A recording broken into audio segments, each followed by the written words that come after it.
India were crowned the champions of champions on Sunday.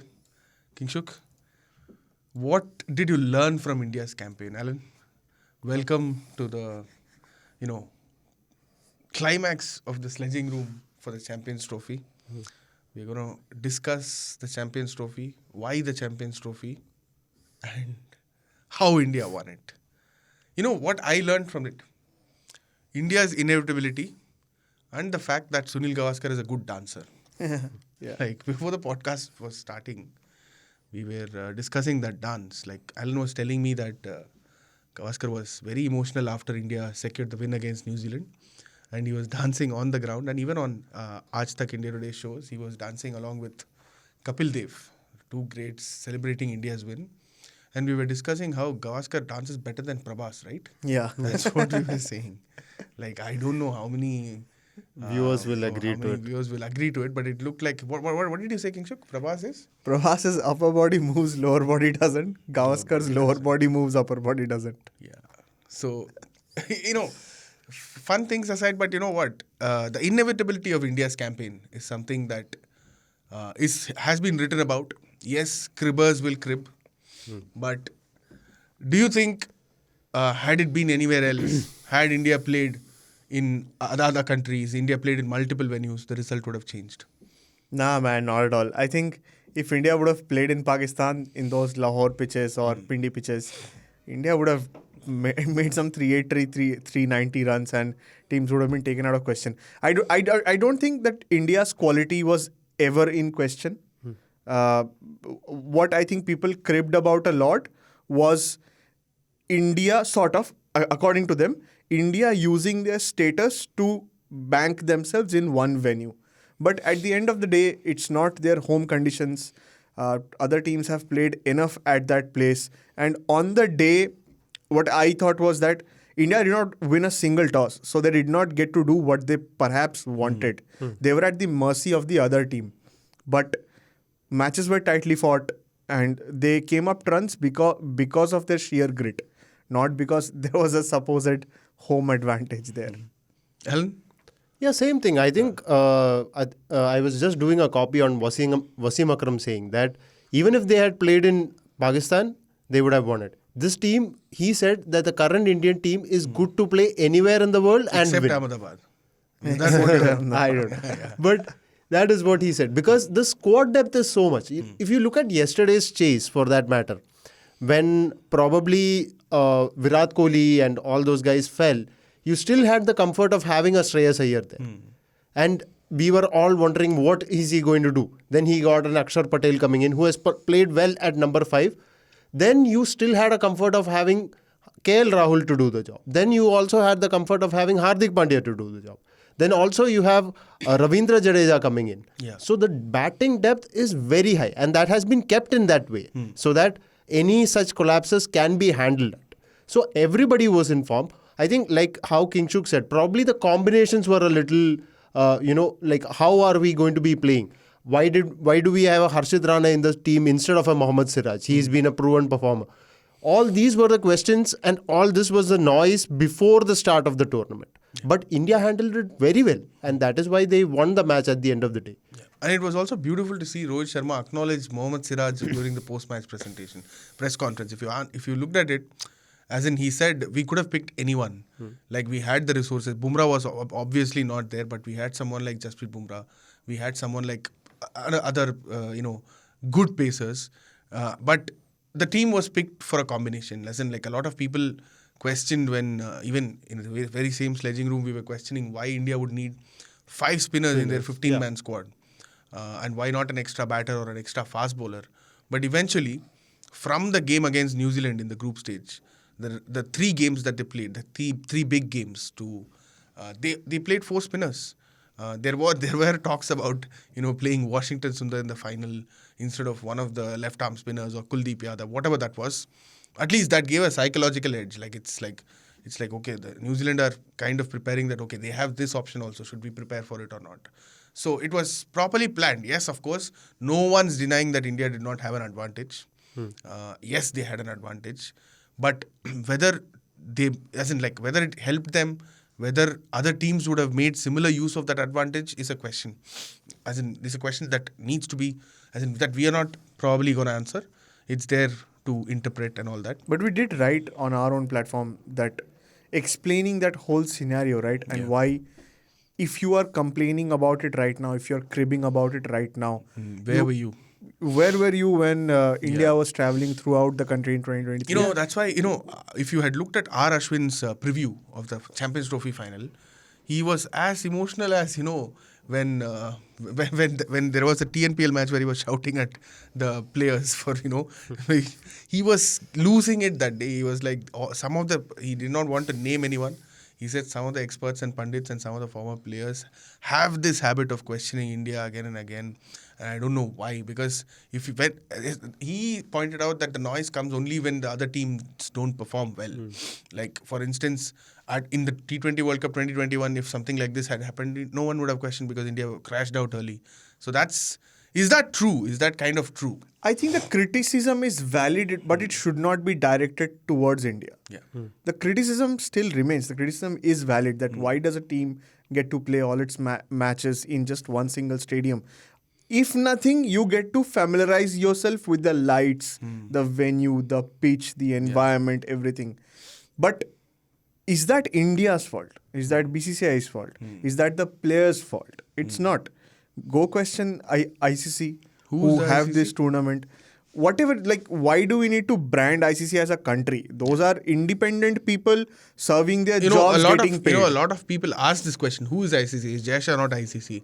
Is JaySha not an extension of the BCCI? Is JaySha not the power center of cricket now? But you have a board of directors there, right? You agree on financial sharing. There were a lot of times when India was not happy with financial sharing. People voted against certain people. So when you have a board of directors, it's very naive to say, oh, JaySha will do everything favoring India. Then what is the point of having a board of directors? We were talking to one senior journalist that day.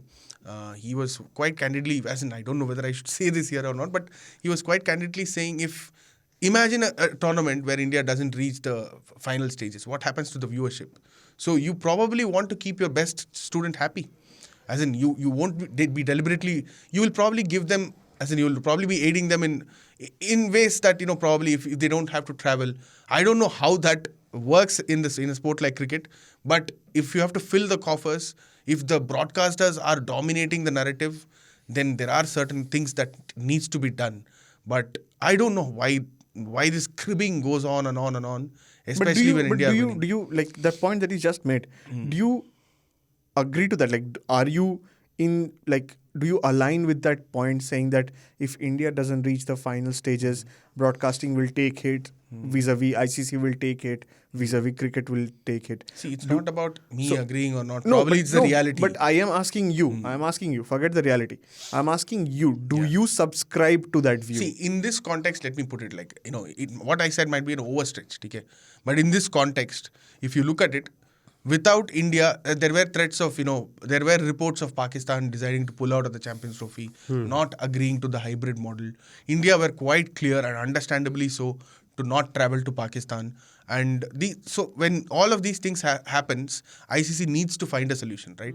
ICC needs to find a solution where they can't probably say no to Pakistan also. With due respect, they also drive a lot of, if not as much as India, but an India-Pakistan contest still sells. Yeah. We did that Vox Pop, and I was surprised that people in this building were still, very excited about India-Pakistan. And people who have closely watched it, people who have followed the widening gap between the two teams might say otherwise.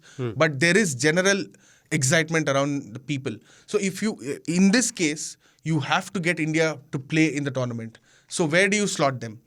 The UAE. You might have asked, okay, why not 3 venues? Yeah, that's a fair question. But that's just too much. That's also a stupid question. Would you hire 3 separate stadiums and for one team to go around and play? Teams are going to travel extra. Yeah. The teams who are cribbing now might have to travel that 1 hour extra. Saying that, yeah. No, so I'm not saying. See, that's how cricket is run. That's how probably most sports are run.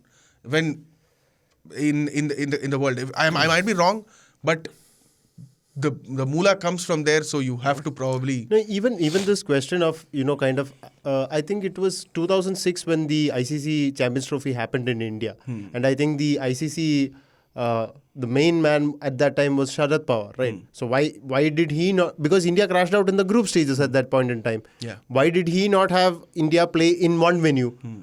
That did not happen, right? Yeah. So why are the questions being raised right now? Now, if you want to travel across, like you said, they could have traveled across 3 venues. That is not to be decided by the Indian team, right? Yeah. It is being decided by ICC. ICC said, okay, we'll only have a total of 4 venues. Yeah. Why should we have 6 venues for a tournament that has 8 teams? Yeah. Does not make sense. So these questions that come up, even I think I was discussing in the last one of the videos as well. The teams who have not performed well, their media portray it as if, India were given the advantage. Yeah. Your teams could have come and played here and they would have gotten blanked as well. Yeah. To all the credit, Australian media, they can obviously say it because their team did exceed expectations. What about the English media?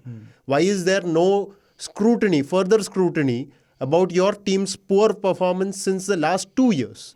They have been shit. To put it mildly, they have been shit. You are not discussing about those things. Yeah. But you find a target in the Indian team because you get more reads from the Indian team.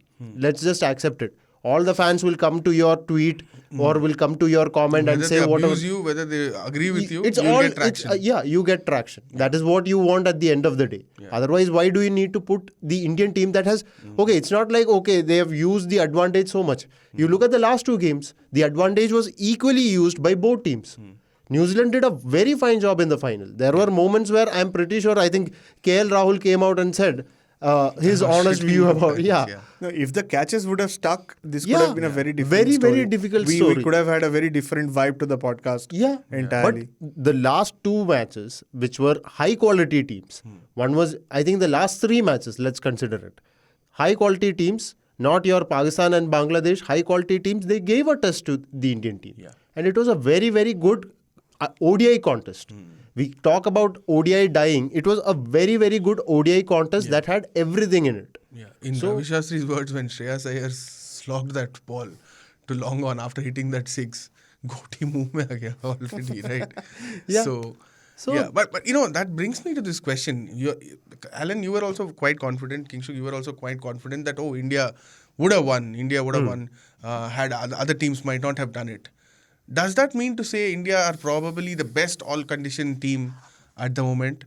Are India the world's best? At full strength, I think they are neck and neck with Australia. If not a little ahead maybe. But Australia's record does suggest over the last few years that they might be the better all-format team.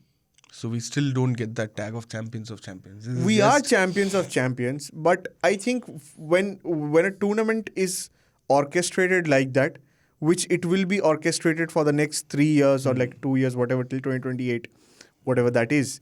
I think when you look back on history, these points will be like, these soft targets will be mentioned again and again and again.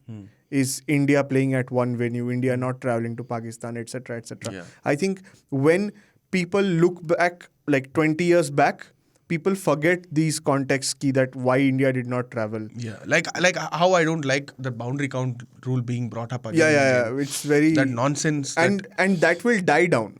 That boundary count rule is just for this 5-year or 10-year block of memory that we will have. But at the end of the day... I beg to differ with you there. As in, like, it might be as in like England, the kind of hate that England cricket gets. Yeah, but we will know that post, like once we grow up a little older, once 2030 passes, then once younger people start talking about it.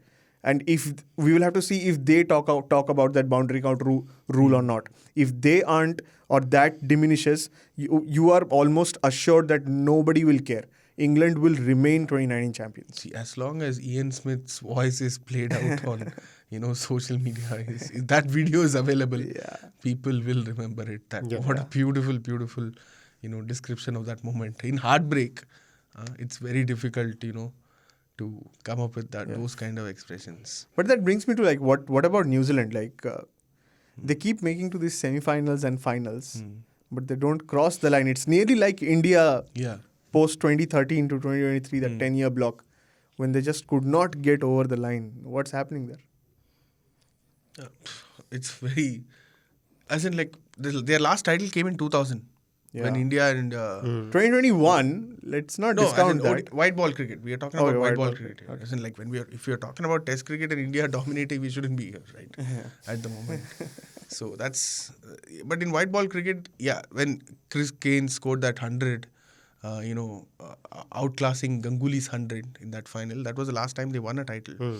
They have been close, but I don't know. As in like, Alan, can you explain? Like, why are New Zealand not able to cross the final? I don't know which commentator said it, but it's like New Zealand are always the bridesmaid but never the bride. Oh. I don't know, was it Nasser Hussain or Michael Atherton? Somebody said it. And that was a very, very good description of it. Like, you have had great players. You have had the likes of McCullums. You have had so many good players over the years. But still, at the final hurdle, I don't know. Maybe it's a mental block with the whole... Because New Zealand cricket, you genuinely cannot hate those guys. They are a very, very good organization. They give importance to the players. They make sure that the players are always happy. They have a good domestic system in place. They have got good talents coming in. Maybe it's just like that India phase that we had for a long period of time. With a new captain coming in who is, very proactive in giving chances to people.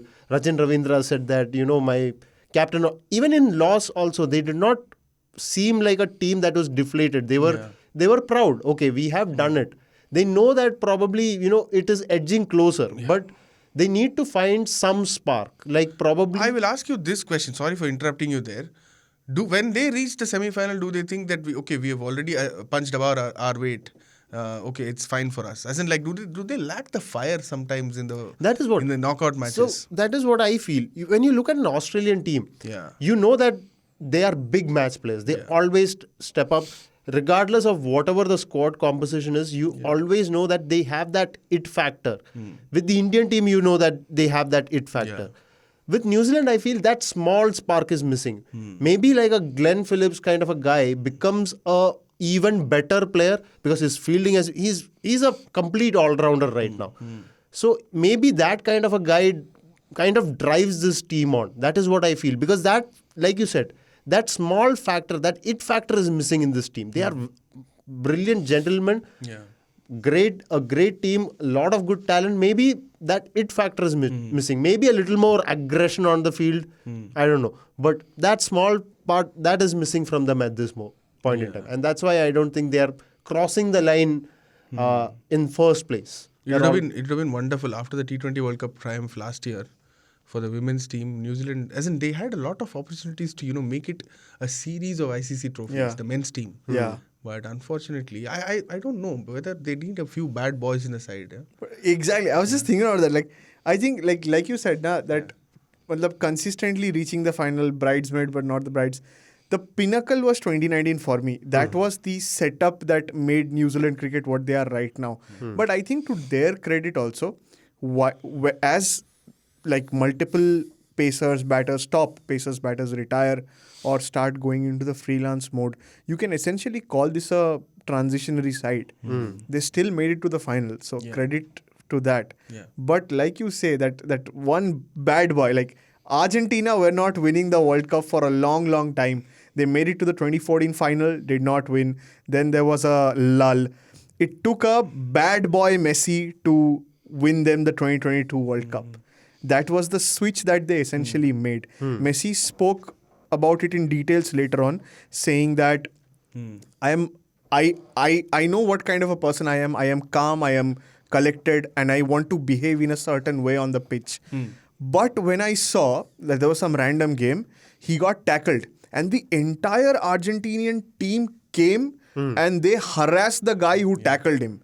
Messi says that day something flipped in me. I realized that if they are fighting for me, I have to fight tooth and nail for them. Simple solution then. Put Kane Williamson in a Exactly. in a podcast room, soundproof room, and ask him to listen to Rohit Sharma stump my comments. Exactly. And I think like how he said that there was this one beautiful moment of the Argentinian football team as going together as one and in the Maracana, which is like enemy territory, Yeah. when they were seeing their fans getting assaulted, they were all jumping the barricades, going in as one. Maybe like he said, there's that one small moment that maybe a Glenn Phillips will be the catalyst of that change. Is Glenn Phillips playing for KKR this year? No, Gujarat Titans. I wish he was. Okay. Yeah. I wish he was. Yeah. But that is the kind of energy that spark that is needed probably to kind of explode into a world-beating team, because the talent is obviously there. Yeah. I'm tired of listening to their coaches and captains saying, It is okay. we don't focus on opposition, we focus on ourselves. Everybody says that these days. Everybody says But that. a little more fun, yeah. Like Rohit, get Ravi Shastri to a press conference, get Gautam Gambhir to a press conference. Get Ravi Shastri to coach them. Coach them, yeah, maybe. Yeah. Could happen. Like get somebody, some gunda sort of a character in that team. Yeah, that is probably what they are missing at the moment. Yeah. Because there is too much calmness right now. You need some, after a loss like this, you need some anger, aggression coming in. Yeah. That, oh, it's okay. Yeah. I'm proud of this team. Yeah, obviously everybody is going to say that we are proud of the team. But you have to say that, no, losing the final is a heartbreak for us. This is not good. It is not a bittersweet moment. I am not criticizing Sandner, but he said it's a bittersweet moment. How is it? Like, it is a bitter moment. It is not a sweet moment. Okay, reaching the final is not any consolation for you. Reaching the final of this Champions Trophy shouldn't have been any consolation. Yeah. Because that is what I think New Zealand is missing at the moment. Otherwise, they are a very good team. See, anyway, Grow beards, have tattoos. Oh.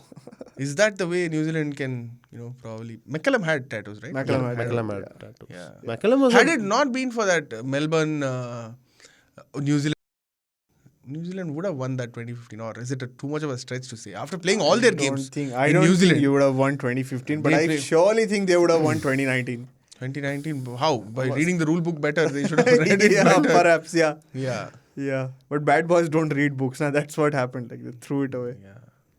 It's, but Kingshuk, but I want to poke you both to that question again. Can we compare this Rohit Sharma's ODI team, ODI or white ball team to an extent? Yes, Surya Kumar is leading the T20 side at the moment, but we all see the imprint of that Rohit, what do you call, DNA that is there. Surya Kumar himself says, Rohit showed us the way, we are just extending it after his retirement. So is it as good as the ones that MS Dhoni handled in his prime? As in like from say 2011 to 2013, 2008 to 2013 to be precise, Dhoni had a ODI team that was pretty invincible, especially with those one new ball kind of thing, and there was the fielding restriction was still sane enough.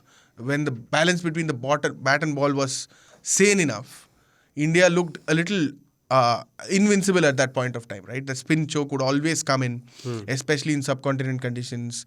And India won the Champions Trophy in 2013 in England. When the rule change started in around, I think after the 2011 World Cup, India still went on to win the 2013 Champions Trophy. After which, slowly, I think it wriggled away. That people, I think teams like England and Australia played a brand of cricket that was still, especially that was still a little new to India, because they were so used to, controlling the flow of the game in the second innings, using their spinners to, suddenly the introduction of two new balls, which R. Ashwin claims was deliberately done to hurt India's dominance. I think that waned away, but still, we can't discount the fact that Dhoni led an ODI team, or led ODI teams in an era that was extremely dominant. Is Rohit Sharma as good? Is Rohit Sharma era as good as MS Dhoni era? Alan, you want to take that first? Or No, you go. I have an idea. Okay. So, no biases. IPL is coming, I know. no biases at all. No biases at all. Yeah. What biases? Like, you're an Indian cricket fan, aren't you? Like, what bias could you possibly have? I'll just Anyway. call Saurabh once. Okay. So So, like, for me, so 2007 is when we figure out the T20 game, right? IPL doesn't exist by that time. But MS Dhoni and this band of cricketers were seniors suddenly left the team. Not left the team, they did not want to play because T20 wasn't a real cricket at that point of time. Before IPL came in and they all Exactly. lined up. So Dhoni figures that stretch out. So that's a massive tick mark. Just like how Ganguly figured out his team at around that 2000 wala era. Yeah. the team Post-match fixing. era. Now Dhoni figures that out, and Dhoni shoulders that team for a very, very long time. That's what, like 7 years he's been at the helm of that team. That cannot be compared to Rohit. He has Dhoni's won 3 separate titles in 3 separate ways. 2 of them away from home. Yeah. That England in Champions Trophy, I don't know whether That's it was perhaps away from as home. close as home. Again, we are bringing that home controversy, home advantage controversy thing here again. Yeah, but slightly straying away. I just wanted to make this point on podcast for a very, very long time. I think one former cricketer, I think it's R. Ashwin or Robin Uthappa, someone mentioned this.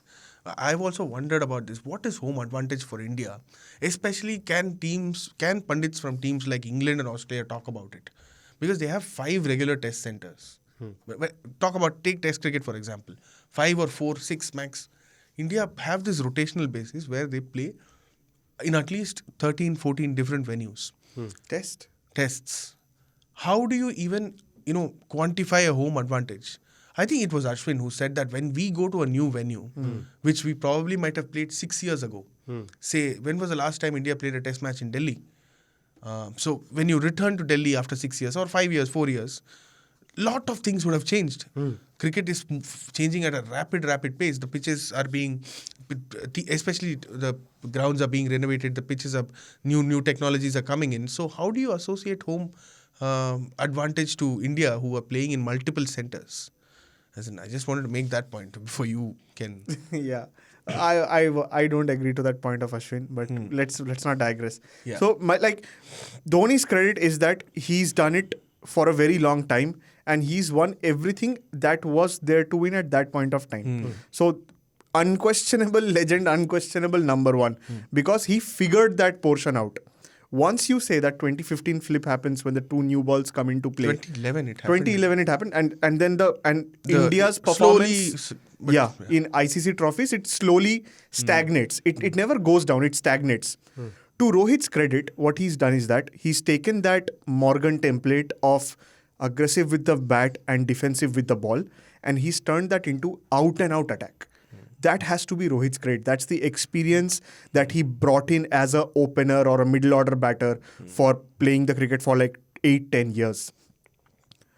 To Rohit's credit, inside 4 years, we now have 2 white ball trophies that we did not win for 10 years usse pehle. People might argue that, every year if you have a bilateral tournament, then you obviously will win it. But Dhoni also played several tournaments. 2011 there was ODI World Cup, 2012 there was T20 World Cup, 2013 Champions Trophy, 2014 T20 World Cup, 2015 ODI World Cup. So far as I remember, Dhoni's won 3 trophies in ICC and he's not won 7. Yeah, like how CSK's record is in the finals. Qualify for the finals every time. Even if Rohit does not get counted as one of the greatest captains of all time India has, Rohit will always have a cult. He'll always have a cult following. In terms of numbers, that's 2 titles. But this period of domination, once India go from Rohit Virat to the next generation, those 2 will be credited for how they set the Indian team up and for how many trophies that we will win in the next 10 years. I think, which will be a staggering number. I think the biggest contribution of this, I would not put it Rohit, but Rohit Dravid, Rohit Gambhir to an extent, is that I don't think in the next 10 years, we probably might be thinking about, I have to get to that 100. I have to, think about if I need 2 more hundreds to match Kohli's 51 tally or something like that. Maybe people might think, but it will be frowned upon. Yeah. It probably won't be celebrated as much as we are celebrating it now. But that's a huge culture change, especially in Indian cricket, where you get people count the number of hundreds. Virat Kohli kitna dur hai Tendulkar se. All of those things get counted. They were being counted where India were on a low in the ODI cricket and Test cricket as well. Rohit every time came out and said that's not how the sport works anymore. And you have to trust me on it, even when we are not qualifying for the finals, even when we are losing in Australia and at home. And for a man of his caliber to say that, 264, 3 double hundreds. And- He knows how to get those big runs. Yeah. It's not like, oh, he's not in form. Probably his age is not on his side. Even now, if he decides, look at the way he played in the Champions Trophy final. Yeah. The shots were as good as has he ever played. With Rohit, when you brought up that 264, I'll tell you how his innings went. Yeah. I have some 50 of memory. 71, I think. 50 of 72 balls, Yeah. 100 of 100, Yeah. 150 of 125, 200 of 161, and that's how it went. Yeah. And he played till the last ball of the innings. So this is a guy who can do it. In his top 5 scores, which is 264, 209, 208, 171 and 162, he has batted more than 40 overs. Of which 3 occasions he was there till the last over. So this is a guy who knows it. But he has decided that yesterday when we were doing the live blog also, I put out that comment saying that, oh, has Rohit listened to India Today and Sunil Gavaskar and, kind of taking a step back. No, But second then- ball he hit it for a 6. Yeah. He's like, no, I don't care. I am not concerned about what I am doing. If he was concerned, maybe yesterday he would not have stepped out to Rachin Ravindra like that. Yeah. He would not have done that. Yeah. He knew that the pressure was growing. I have to take a step. It is not about me scoring 100 that is going to be the main thing. It's about winning the title. Yeah. That is a big cultural change. Like you said, Rohit has a cult. Why does he have a cult? Is it because he is a very athletic fielder or one of the most good-looking cricketers? No. He is a very ordinary... No, I am not getting there after what happened last week. Yeah, but go ahead. He is a very, very... Yeah. Very, very connectable guy. Why does a Suryakumar Yadav, a T20I captain, he can create his own legacy. He still finds Rohit to be the main man, Yeah. the guru for him. It is because that he has created such a following. Someone said, I think it was a headline or something, Rohit proved that even common men can be superstars. Something like Yeah, that. because right? you look at him, you find that connectability. The comment that he made yesterday, the press conference, Yeah. so well, like an educated guy. I wrote it saying that it was like a guy who is in front of his principal and talking. Yeah. And the moment we all saw the video, I am pretty sure all our viewers have seen the video. Yeah. Which is going around Hopefully, yeah. in social media, where he and Virat Kohli talk like two college kids out on the streets with nobody to supervise them and just going on. Yeah. Like a proper Mumbaiker and a Delhi guy. Yeah. So that is what makes Proper his Delhi slang. In proper Delhi slang. In proper Delhi slang. That is what makes him so good as a captain, because everybody can connect to him, everybody can approach him. Yeah, he's gonna give you the gali as Kuldeep faced in that game against Australia. Kuldeep was nearly facing that while wearing the white jacket also. White jacket He also. could not figure out how to put the hands in, and Rohit was looking at him dead in the eye. Such a Western thing, yaar. Give them dhotis from next 2027. So that is what makes Rohit so special. And like how Kingshuk has pointed out, the legacy of Rohit and Virat might not be what we see it right now. In 10 years, we might say that, oh, these guys set it up. That is why I feel, it is my personal opinion, I don't know if it is going to be true but I feel these guys will be there in the 2027 World Cup. They will be there. And they might lead India to that win as well. And then they'll say, okay, it's time for us to go. Yeah. Because they still feel that this team is not completely set up. They still feel a Shubman Gill needs to take more responsibility. Yeah, for now I am guiding him, but he has to take more responsibility. They still feel Yashasvi Jaiswal doesn't deserve a chance. No, but I do feel that in the next 24, there are going to be 24 ODIs, if I'm not mistaken, from now to May 2027. I'm pretty sure we are not going to be seeing Rohit and Kohli play most of them. There are going to be chances for a guy like Yashasvi Jaiswal. So are you saying that they, like Rohit and Kohli, will reserve them for the World Cup and not play the ODIs going into the... No, I'm not saying that. They already don't play T20Is. Yeah, Yeah. they don't. And one of them might not play tests. So what I feel is that I think there are a lot of series against probably like guys like Afghanistan, Bangladesh that are there, and I don't know the venues of it. They should take them more seriously than when playing against England. Is that what you're saying? No, I'm not saying that. England. But there How are many matches are we playing against England? Yeah, rest for Virat and Rohit, all of them. But probably during those games, I think you will see a lot of these younger guys take up more responsibility. Yeah. Maybe a Shubman Gill might be the captain, saying that, listen, after this World Cup, I might not be there. But I want you to be the captain of such so and so series. Let us see how you're doing because we need to make decisions. And If you remember right, MS quit captaincy in 2017, 2 years into the 4-year cycle. Exactly. And then Virat led in 2019. So is there a chance of Shubman Gill leading in 2019 with Rohit in the team? I don't think so. It ideally should happen. I think, like, for me, if their reflexes are already waning, a South Africa World Cup in 2027, South Africa will be roads, batting roads if you look at it. but it'll still be fast. I'm talking just about reflex. I'm not talking about Rohit seeing, can still swing, make a pull seam, shot etc. better than anyone else. He can. I am not doubting that. But like we saw in Australia, that the reflexes were questioned. At that, and I think it's just going to get progressively worse as the thing goes on. JaySha is ICC, JaySha is BCCI, right? Let's bring impact subs in ODI. Impact subs in Rohit ODI. just bats and goes out. But I think what you say happens. Yeah. I think by 26, we might see, like Shubman take over the team and Rohit still play, if he plays at all. And that's the only way to go, to be honest. I hope he doesn't do what Mahibhai did in 2019. Oh. In 2020. Alan, before we What did move he on, do? Tell the viewers what tried did my his do? best to win a semi-final match. Just fell Short. inches short. Agonizingly short. Agonizingly short. Yeah. That was also Ian Smith, right? I'm not sure. That was also Yeah, Ian yeah. Smith. That was also Ian Smith. Alan, I just wanted to, before we leave, can you do you remember your ex-girlfriend's phone number? No. No. No. I was just amazed that he blurted out the top 5. That Rohit scores. Wala stats. Yeah, I was yeah, like, yeah, okay, yeah. 264 is okay.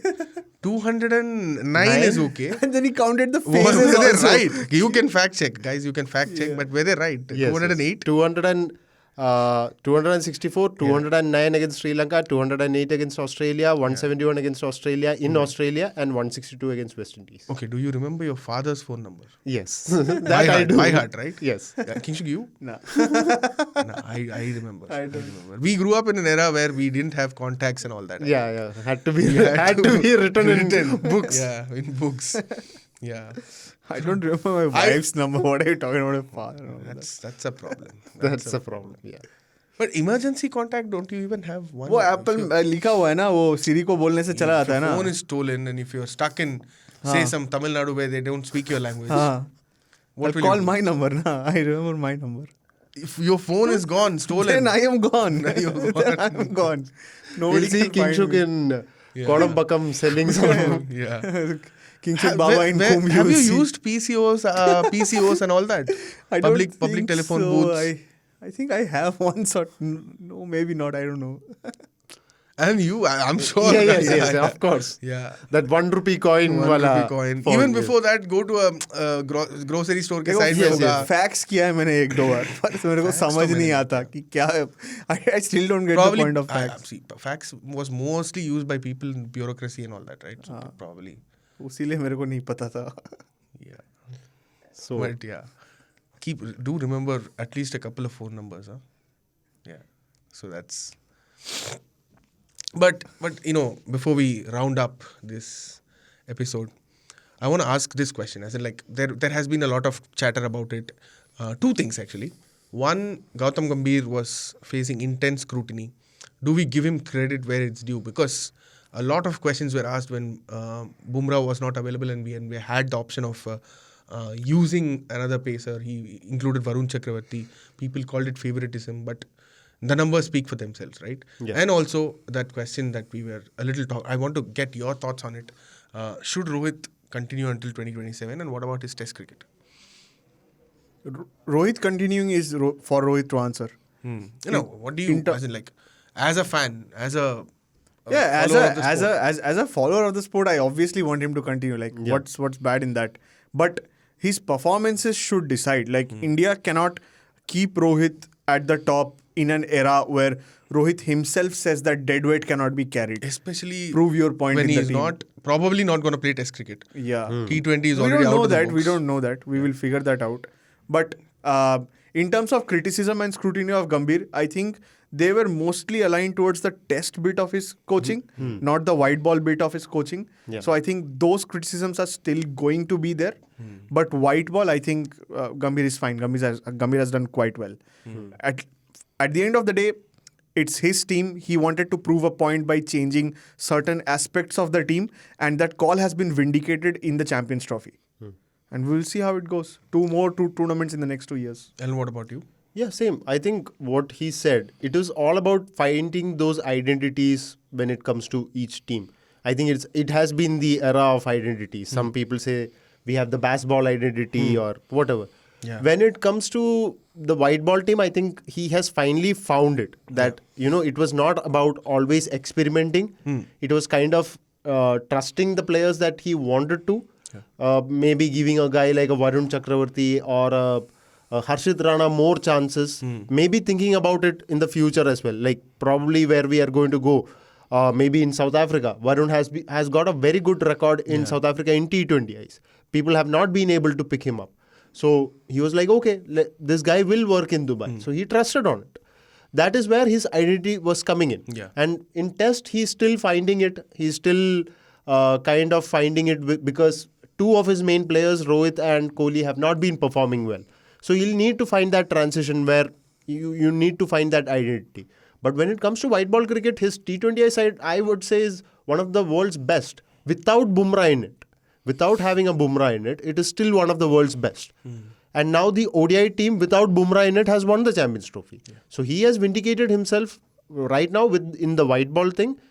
Criticism will come in the red ball leg because of how the form has been 3-0 to New Zealand, 1-3 to Australia. That is not a good reading. But yeah, give him time, I guess. Give him time, give him the England series at least. Yeah, give him the England series. Without making noise. Yeah, without making noise at all. But the noise is never going to stop, right? The noise is always going to be there. And Gambhir is somebody who kind of embraces the noise and gives it back as well. Yeah. So you can expect it. That England press conference first day, you can expect a lot of things happening. You know what I loved about Gambhir? When we thought he stayed away from limelight, he actually gave an interview to the Hindi broadcasters. We thought, okay, Gambhir was not coming to the English broadcast. But I think the broadcaster also asked him, do you want to come? He said, no. But then eventually he gave the interview. But he said one interesting thing. He was very happy about six. He said that six bowler theory is something that he was very proud of. Like even in the 2023 World Cup, unfortunate injury to Hardik Pandya. But India played the extra batter in Surya Kumar Yadav and then they went in with 5 bowlers. Although they made that correction in the T20 World Cup where they played 6 bowlers, where the conditions dominated that. India could have easily thought, okay, the pitches are going to be slow and low. I will play an extra batter and 5 bowlers are enough for me. But they didn't do that. And by doing that, you produced, you have boosted the confidence of a bowling all-rounder, Akshar Patel, who's now who's now confident of his abilities as a batter. Some people on commentary were saying that he now thinks as a batting all-rounder. That's a bit of a stretch. But this is how you make players. You have your resources, you optimize it. Like I still remember Anil Kumble was playing R. Ashwin and Ravindra Jadeja very high up the order in Test cricket. During his tenure as coach, they probably played at number 6 and number 7 or number 7 and number 8, a little higher than what they were playing. But after that, we kind of, lost the backing. They kind of lost the backing, and we had to depend on specialist batters at number 7 at the cost of bowling, which has always happened. But it's good to see Gambhir asking the seniors asking the top order to take the more responsibility and saying that we'll play with 6 bowlers. That Hardik Pandya cushion is undeniable. Hardik Pandya also said himself that Akshar is the most improved cricketer that I have seen in my life. You kind of give a platform for someone like and that. And it wouldn't be a surprise. Maybe like in a year or so, you might see him score 100. Yeah. I do feel that. That is bound to happen. In his very first series, I still remember, against Sri Lanka where we lost, he played Riyan Parag as a 6th bowler. Riyan was it was an option where he grew up in an era where everybody bowled and everybody batted, right? So I think that's very refreshing to see. And hopefully 2026 will be India's. As in probably India will be overwhelming favourites there. With a real home advantage. With a real home. Is it happening in India? Yeah. 2026 World Cup. Yeah. India and Sri Lanka. Yeah. But enough of international cricket now. It's time for us to switch to the real cricket. What is which that? Is the IPL. Oh. It's coming up in 2 weeks' time. So in Sledging Room, we'll be bringing you some special episodes, previews, and probably team previews, SWOT analysis and all that. For now, you can leave your feedback on 8588 966 996. You can tell us what you liked about India's campaign and whether the criticism of the apparent advantage is deserves merit or not. And of course, the futures of Rohit Sharma and Virat Kohli, which probably, if you watch that video that is going viral online, you probably will get an answer. But if you still want to make your opinion, please do let us know. If you're watching us on YouTube, please leave your comment. We'll be more than happy to learn your feedback. And if you're listening to us on Spotify and Apple Podcast, please do rate us. Thank you. Have a great week. Okay, apologies for missing this. This was actually shot separately and put in this video. We missed that trivia section, which we thought we'll continue from after starting it last week. What was the question, Kingshuk? The question was, which batter would put themselves in England's top 3 run scorers in ODIs? Top 5, just with their singles. And one of them, as in one of our viewers have got it right. It is Prud Vips 2202, and the answer is Virat Kohli. He has over 5,000 singles, and that would probably put him in the top 5 of all-time run scorers in England men's cricket. That's crazy, man. And do we have a trivia question for this week, which we'll probably answer next week? Do you? Yeah. Say it. Of course. So the thing is, 3 Indian captains have won the Player of the Match awards in the finals of ICC tournaments. Okay. One of them is, of course, Rohit Sharma, who did it in the Champions Trophy final on Sunday. Name the other 2. Please leave the answer in your comments if you know them. You can Google it, but there's no fun in it. So try it, go for it. We'll let you know the answer next week.